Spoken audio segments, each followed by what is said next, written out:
my review of Jormungand Perfect Order and Psycho-Pass Episode 5. So let's get into this. I'm going to start with Jormungand, then Psycho-Pass. So Jormungand, I would say this was a good episode, very solid episode of Jormungand Perfect Order. So yeah, what I can say basically what was going down in this episode, very cut dry. Basically, this corporation is trying to attack Casper. It's called the SR Corporation, and Casper, you know, they're battling with each other basically like that. And Casper wanted information, and Tojo has information because Tojo used to work with SR, and so he's trying to get information on you know, SR stuff, and Tojo's telling them so and so and so and so. They're basically a secret corporation. They do things, you know, undetected basically. They don't try to, you know, show themselves or be aggressive like that. They're always in the shadows. So that's what they're trying to do, and he's telling them that's what he needs to do, and Casper's like, okay, so I don't have to really worry about a frontal attack or, you know, anything crazy like that basically. And he also goes into detail what they used to be doing, how they got built up and stuff like that when he's talking to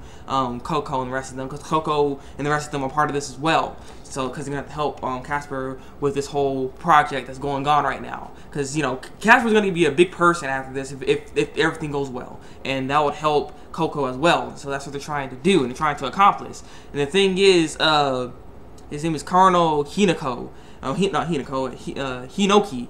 And currently Hinoki is the person that runs the stuff, and Hinoki ends up getting a call from Tojo. Tojo's basically telling him what's going down. Well, not necessarily what's going down, but, you know, how you doing this stuff, just regular attacks, and like there's stuff going down basically. There's stuff going down, you know. And so after he gets off the phone with him, he's talking to his men and everything like that, and he's like, Tojo made a big mistake, you know, when he came to calling me and stuff like that. And so, like I said, things are going down. They're not. The thing is, the problem with this is that Tojo's information is kind of like off for the fact that they're not being secretive. They're not trying to, like, you know, be in secret. They're just out there right now. They're just attacking right on them, and it's weird, you know. It's like complete.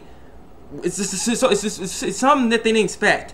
But the thing is, Casper's handling it. You know, his people are taking care of it. Like, she was sitting there about doing negotiations with one of Hinoki's people.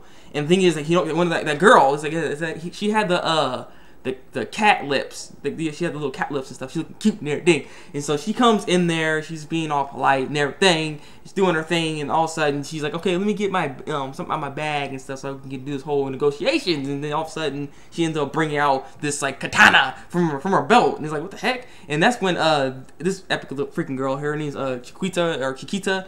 She's freaking epic. She just owning people in this whole thing. I was like, well, dang. I like her. I like her. She has like this weird smile on her face, and she's like those missing eyes. I don't know. I like her. I like her. She's not too buff too, so she's like, oh, I don't know. I'm sorry.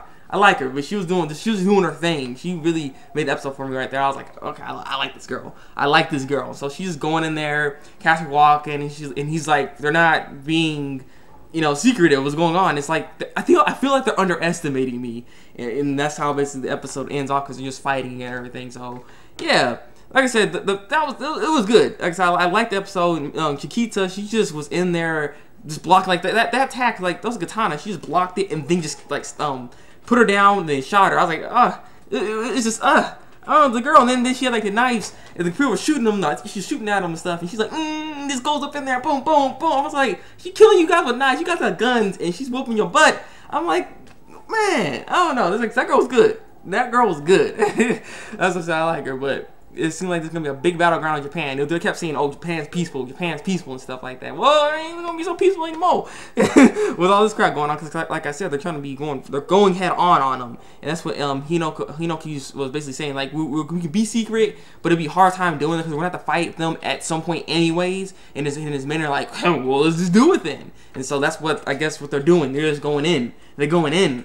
So I'm looking forward to seeing more of this. Like I said, I know I didn't explain it perfectly or anything like that, but this is the gist. This is just the gist of what was going on. So, like I said, I'm looking forward to seeing more of this, because, like I said, I don't want to see more of Chiquita. I wonder who's stronger, Chiquita or Valmet. But I think they fought each other before, and I think Valmet's stronger, so I think she would win if I remember. Yeah, I think that's what happened. But I like her though. Like I said, I like her. She's pretty cool, and I'm hoping the kids.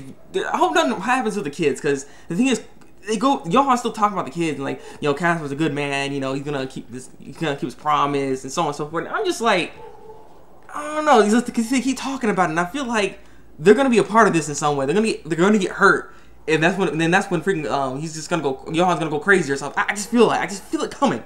I hope I'm not the one feeling this, because just like they keep talking about it, so it just makes me wonder and worry. Cause I don't know, I don't want him going crazy like that. So like I said, this is good. This is getting good. I'm looking forward to seeing what's gonna happen and more of this stuff, and see how Casper handles all this situation, because he's all calm crap and like not even paying attention. Like he's not even worried. He's not even worried. So like I said, I'm looking forward to seeing more of this. So let's get into the Psycho-Pass. Alright, now Psycho-Pass. This was a great episode. Great episode. It just the explanation of how they got the criminal was just, I liked how they did it. It was pretty cool. It was pretty cool. And at the end of the episode, I can see why Kogami's so freaking good at this job. You know, it's interesting. All this is very, very interesting. But this whole Avatar stuff is still not over yet, and it's still not over yet. Even with this episode, it's still not over yet. But let's get into this, because like I said, this was a really good episode. So basically, they had the Avatar. We already know Spooky Boogie is dead, and so Akane ends up going back to the net, talking to Spooky Boogie, or to the Spooky Boogie that person is controlling now. And the thing is, she's just like, I shouldn't have worked with the police. I shouldn't work with the police at all and stuff like that. It's just a waste of time and stuff. And so she ends up just hanging up on her. And they're like, man, we don't know what to do. They have no leads anymore, because they lost their lead from before when they could have got them, but like I said, it just all messed up right then and there. And so with that being said, that's when Shinya Kogami had to jump up there and start like investigating this entire thing, and he ends up finding out who the person is, in a sense, because it allowed his information, and it really helped. Because the thing is, he figured out that Spooky Boogie is actually the person that controls Spooky Boogie is dead, and now the person, the new person controlling him is the person that's controlling the other avatars.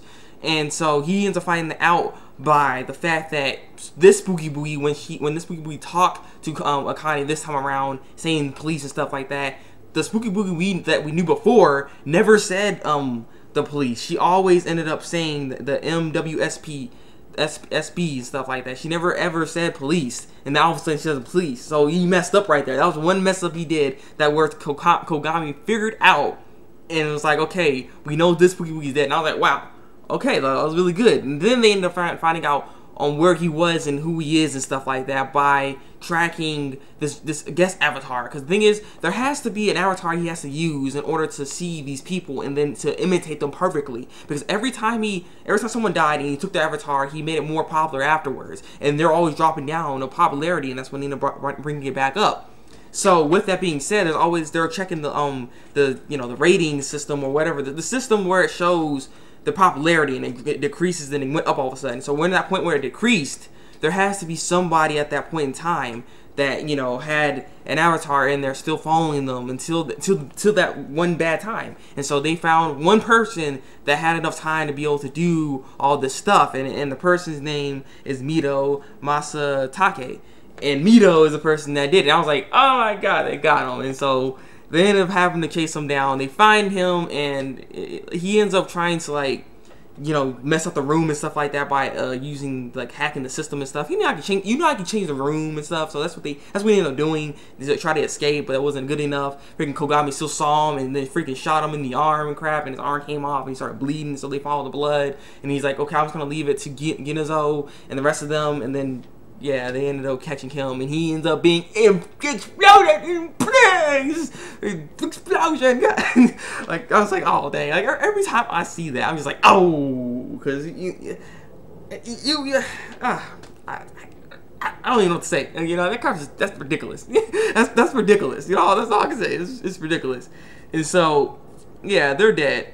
They're dead. Now, at the end of this episode, we ended up seeing the history between, well, not necessarily history, but we know why they know each other. The Ginoza and Kogami, they seem to always butt heads and stuff like that. And the reason is Kogami used to be Ginoza's partner, because with this information, because Akane was trying to kind of praise Kogami because how good he is at detective work. But the thing is, before he was a latent criminal, he was already a detective and partners with Ginoza. And I was like, oh, okay. I liked it. I was like, all right. And then he ended up basically messing himself up because he was caring about the investigation more than his Psycho-Pass health. And so that led him to become a latent criminal. So he never really did anything wrong. It's just he didn't do checkups and take pills to calm him down. You know, he was trying to catch the people that are doing bad, doing wrong, and stuff like that. So he is, you know, he never really did anything, but yet he's a latent criminal. And so that had him demoted into this latent criminal, and it's still doing cases at least. So it was cool to see what that was about. And so, with that being said, there's this one little part that also was in here that's very important. This guy name is Mr. Makishima, and Makishima was basically the head of this whole thing going down. Basically, he was using his men, his influence to help this guy, you know, get himself to be higher, and you know, he's just helping him a lot, basically, and get him proxy IP addresses and stuff so they couldn't follow him and stuff like that. Yeah, so he was basically helping him out greatly, but then he ends up, like, you know, giving up on him because he got caught. And when you got caught, he has to cut ties, and so that's what he did. And so that's why I said it's still not over yet, because this guy now is going to probably take over all 3 of those avatars, and once they find that out, they're gonna be like, what's going on? We took care of the guy, right? So what's happening? And so now they're gonna be like, what the heck? Now they're gonna have to find this dude, and I don't think it's gonna be that easy as opposed to this dude, because, like I said, he already has enough avatars. Because there's 3 avatars that guy was all together controlling, and so, you know, I think he's gonna be controlling them, or maybe not, because maybe he's not gonna do that anymore. But I don't know. I just know it's still not over. This guy seems like he's gonna be something. He looks pretty menacing. You can say menacing. So. Yeah, like I said, this was a great episode though. I really enjoyed this episode, and it just, I don't know, the show's really good. The show's really good. I'm really liking Psycho Pass right now. I'm just can't wait for the next episode and Kogami and stuff. And I'm still curious what the first person we saw in the first episode, like the first couple of minutes. His name is Shogo Masashima or something like that. But yeah, like I said, this was a good episode. This was a good episode. So, anything else I need to say? Well, with that being said, I guess this has been my review of Psycho Pass and Jormungand perfect order. Give your comments below. Tell me what you think of the episodes, if you watch Jormungand or if you watch Psycho Pass. Like, what are your guys' thoughts on the episodes this week? Like I said, these were both really good episodes this week. So I thoroughly enjoyed watching them, and I'm glad to review them and stuff like that. So with that being said, leave comments below what you think. Like this review, and subscribe to my channel if you want to see some more seasonal talk from me. So yeah, it's been the Thabreakmaster, and until then, break out.